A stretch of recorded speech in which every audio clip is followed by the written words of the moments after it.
At Dickens Heath Primary School in Solihull, Deputy Head Jackie Nichols has been carrying out an Assessing Pupil Progress case study. In this 4-part series, we're getting an up-close view of APP in action as Jackie gathers detailed evidence and diagnoses the strengths and weaknesses of 6 benchmark pupils. After finding out there were gaps in her pupils' maths vocabulary, she designed lessons that helped her to reinforce those maths terms. Parallels, you're going to play exactly the same tune. And enabled her to gather evidence on their progress. And I think what APP has brought to this whole process is being able to really identify in a very focused way what it is children know and where they need support in terms of their next steps for development. This week we learn more about APP in practice when Jackie's class create an exhibition of mathematical artwork and teach their parents about shape and measure. It has to make 180 degrees. Finally, Jackie's evidence goes before the moderation panel. I really have to be accurate and I really have to make sure I know that the evidence I've got is going to support my level judgment. I think it'd be a secure level 3, but I'm not sure that there's enough evidence to show it. Level 4. And we'll be getting more tips from teachers around the country who've already tried APP. That's the one thing that APP is designed to do. It's to take that full picture of that child, and really class teachers are best placed to be able to provide that.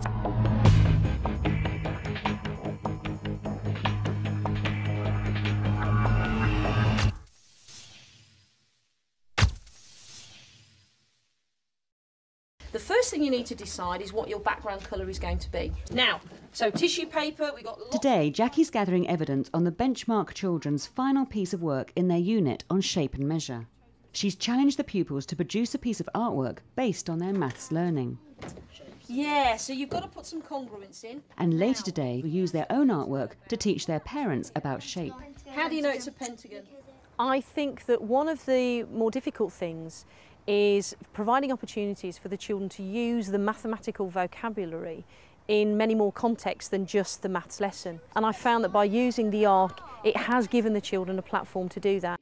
What do you notice about the angles of this shape, Megan? Have a look at this one and this one here. That they're obtuse. Good girl. Do you think... Jackie's APP mentor, Donna, is keeping an eye on proceedings. Good girl. So we've got 2 obtuse angles. It's really nice to see her style of teaching, the way she engages with the children, the way she's asking them questions. Some of the questions are very targeted to specific children, some of them are very general. So it gives her lots of opportunities to gather assessment evidence. Now, for a sample of work to stand up to moderation, it needs to be very clear about the context of the work, what the children said, what it was that they did that made Jackie come to the conclusion that they'd understood that particular concept. So she will need to start writing some of these things down and maybe even annotating some of the children's work as they go along. Right, I think you guys need to set to your task and let's see what you can create. With her evidence nearly complete, she's hoping to gain further insights today that will secure her level judgments. Leave a couple of gaps and then do them. Okay, so I would get yourself a new piece so that, but don't put your question marks on because you don't want to lead your mums and dads to the clues, do you really? The focused art session for me was a real eye-opener, and I think without it I would have missed some really significant things about the children's learning. What I did was I just drew loads of lines and I was finding in that session it gave me a better opportunity to really ask the pertinent questions, the questions that challenged and made them think, and ask them to give reasons and to explain. Okay, so what does congruent mean? It means when 2 shapes are the same size and the same shape. Good. How do you know it's a irregular hexagon? That one hasn't got all the same shapes because that one's smaller than that one. Good. So it's about the length of the sides that are important. Then we did some art with it and that helped because it's fun in a way. Sometimes when you just sit and write in math books, that isn't fun for me because I like to do things with it. There's a line of symmetry through that. Fantastic. Yeah, great stuff. Well done. I found that lesson quite interesting because we didn't just use our books, we explained. They'll keep going, but they never ever touch each other. Let's look at that trapezium. Do you think there's two edges there that would never ever meet? No. In particular, working with Sam, whilst in the oral work within the classroom, in the previous day's lesson, I really thought that he'd understood what perpendicular and parallel was.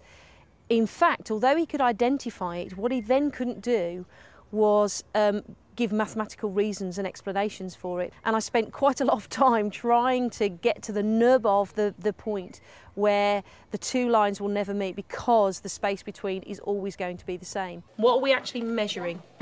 The width apart. Excellent, the width apart. So let's have a little look. Shall we turn our rule around so we're measuring in centimetres? What I noticed was that he gave the kind of exact answer or the patter of the explanation of parallel lines. And you see that sometimes with children as they're starting to learn about something, they'll repeat word for word the explanation that the teacher's given, possibly sometimes without fully understanding it. And it wasn't until he sat down with Jackie and talked it through that you could start to see that concept growing a little bit more. So, if it's 3.2 all the way along, when you've measured the distance here, and here, and here, and here, what does that tell you about those two edges? There must be what? Parallel. Fantastic, they must be parallel. Another surprise throughout the whole process, and particularly in that lesson of the 6 children for art, was Luke, where I really feel he started to come into his own.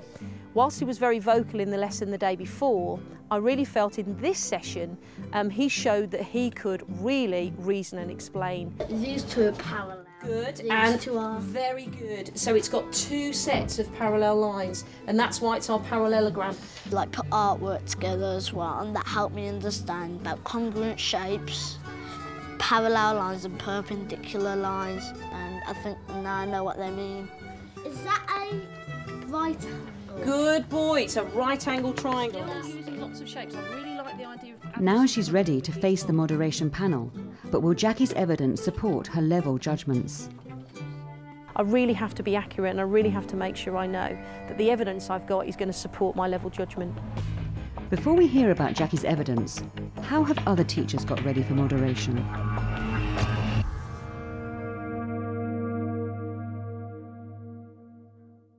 I collected my evidence to take along to the first external moderation. I arrived, I hadn't photocopied it the right amount of times, I didn't have the correct paperwork, I hadn't filled in the forms, and it was I found it really intimidating. I felt quite unprepared, and while everyone in the room was in a very similar situation to me, it was a very awkward situation, and I have to say I didn't enjoy my first moderation at all. We found it really difficult because we were only asked to bring between 6 and 8 pieces of work, and we found it hard to narrow it down to that amount, and as we've developed over time, we're much better now at getting samples that are based around using and applying. Some of the things that we thought was really important was always have the date on a piece of evidence. If you haven't got the date on it, it's going to be worthless, really. Also jotting down whether the child was working independently or in a group, and the other thing we were looking at was whether it was done on the day it was taught, because, you know, if it's been done on the day it's taught, that's not really independent. Often you then discover that there's missing evidence, that you can't make a judgment because you haven't got enough, and at that point you can think, well, I need to do this or that to actually find that out. So you then construct tasks that help you to find that information out. And that's good anyway, because if you haven't got the evidence, chances are you don't know or haven't taught thoroughly the thing you need to. Before she sends her evidence to the external moderators, mentors Donna and Louise have some final tips for Jackie. This again is photographic evidence that she understands that term very well now. And if you were using that as a piece of evidence for moderation, that would just need annotating, so it could be just scribbled on the back, so that we know what context it was done in, how independently she did that. She wasn't coached by you to find anything that she'd said as well alongside that. Using the evidence that you've got here, we need to make some decisions, or you need to make some decisions as to which of these criteria you can highlight, things that you're confident that the children are secure in. Jackie's evidence taken from her 6 benchmark children has enabled her to gain a greater insight into all of her class. After finding the gaps in her pupils' knowledge, she designed real maths tasks that enabled her to secure her judgments of each benchmark child's ability. Parallels, perpendicular. But has the evidence she gathered enabled her to make sound level judgments? And will the moderation panel agree with her? I just want to make sure that, coupled with other evidence from the children's books, that I really can show what the children know and feel secure about that. The panel assessing the evidence are Jackie's maths subject leader Anna Farrelly and 2 experienced moderators from neighbouring schools, Laura McCutcheon and Nikki Hamblin. And while they assess Jackie's judgments, she's getting her class ready to teach the parents. Your task this evening is to go back to school and to see if you, in fact, can find all the aspects on the task cards in your children's artwork. Now, kids, you are not allowed to help. Not first of all, let's see how much mum and dad can do by themselves. Okay, off you go. Properties of shape, what did you go for? I went for a high 4. Yeah, I thought level 4 as well. I put level 4. Because he's doing a lot of what's needed for level 4. Yeah. You can look, there's evidence 1 and 2, it's got a lot of level 4. Because it's talking about a range of quadrilaterals that you can see in different orientations, which you can see clearly from that picture. Degrees, up to the nearest 5 degrees. So an angle measuring 30 degrees to the nearest 5.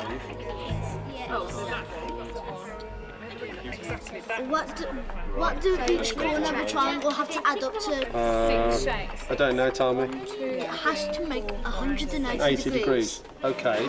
I think if he can recognise that, then he'd know what 3D shape he's making. Yes. But then he couldn't actually, we haven't actually seen a 3D shape. Yeah. Okay, we've got 3 lines here.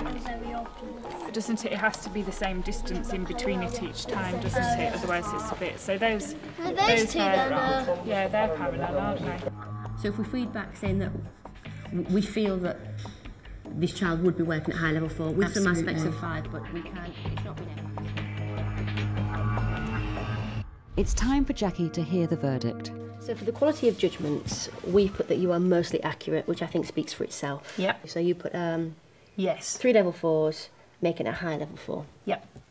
We completely agreed with properties of shape, and we completely agreed with measures. Okay. It looks like she was right about Luke, whose level she discovered through the APP process has leaped to well above national expectations. For the effectiveness of the collection and the annotation, we thought it was an absolutely fantastic sample.